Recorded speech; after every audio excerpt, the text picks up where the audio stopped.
since the position of mayor is a little bit more global than our last candidate. So instead of 1 minute for introductions, 1 minute for questions, and 1 minute for close, we'll give each of our candidates 2 minutes to say what they need to say. That doesn't mean you need to take all the 2 minutes if you haven't used the entire 2 minutes, but as I was always taught, brevity is always the hallmark of good leadership, so short and to the point. I like you guys already.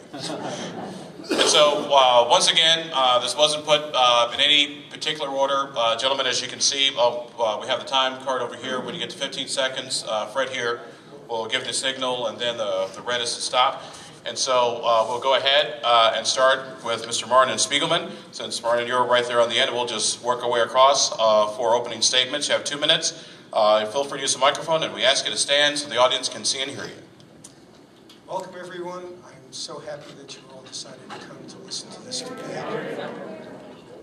Unfortunately, you gotta hold it close. You gotta hold it a little bit closer up here. Hello? Yeah. There? Oh, okay. Did you hear that? Anyway, thank you so much for coming. Obviously, I'm Marnin Spigelman, running for mayor of Carmel. Still? Louder. Speak louder. Just speak louder. This has been great.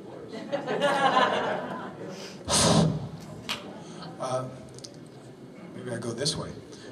Can I have the time, please? Anyway, as I was saying, I'm Marnin Spigelman. I'm running for Carmel mayor, and I have to say that my experience in the past included originally being a troubleshooting manager for a beneficial finance company in the finance industry. My job was to revitalize failed offices, and in 6.5 years, that's exactly what I did. Several of them being the #1 offices in their division when I was all through. From there, I went back to California State University of Los Angeles to receive my Bachelor of Arts degree in Political Science History, at which point I then entered Southwestern University School of Law. But in the interim, I met Norma, the love of my life. Married to her now 33 years, the happiest times of my life, who has been my rock of Gibraltar. Norma's the person, that young lady who looks like 36 years old in the first aisle.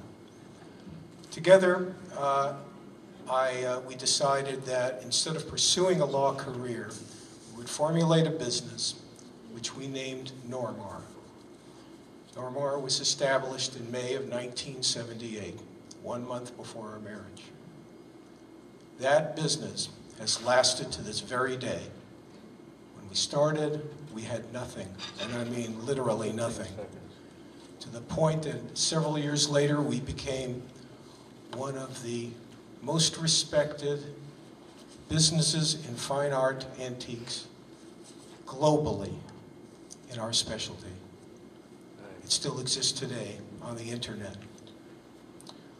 What I am looking for is for people to understand that after 16 years... All right, that'll be, your time is up right here, so we'll have to kind of keep everyone on the schedule.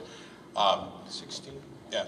So one thing I will let the candidates know is sometimes if your time runs out, you can use time as sort of your next question go around to finish or complete that thought. So that's just something that standard happens. And probably people know about me. It's very difficult for me to answer anything in 2 minutes. Once again, welcome to brevity. Mr. Brainard, Jim? Thank you. I've given a lot of careful thought to this re-election campaign and decided there was still value for the citizens of Carmel in my ideas, conservative values, and ability to lead on critical projects and programs that face our city. It's been a privilege to serve as Carmel's mayor. We live in one of America's great small cities. There's much to do yet, however, in Carmel as we work to complete our public-private partnerships that are quickly building a new downtown and attracting hundreds of millions of dollars in private sector investment. We've had huge increases in population, but even more proud of that is the type of growth we've had, the managed growth we've achieved which has led to our large cash reserves, our reasonable debt levels, and our low taxes. As a result of our focus on strong fiscal management, most of our homeowners are paying less in property taxes today than they were in 1996. And the strength of our fiscal soundness was validated by Standard & Poor's, a national, or actually a global company providing investment research and credit ratings for businesses and governments all over the globe. And in the middle of this last recession, they raised our credit rating from a AA to a AA+. Today, our city, as of December 31st, 2010, had cash reserves of roughly $51 million, and $23 million in unencumbered cash.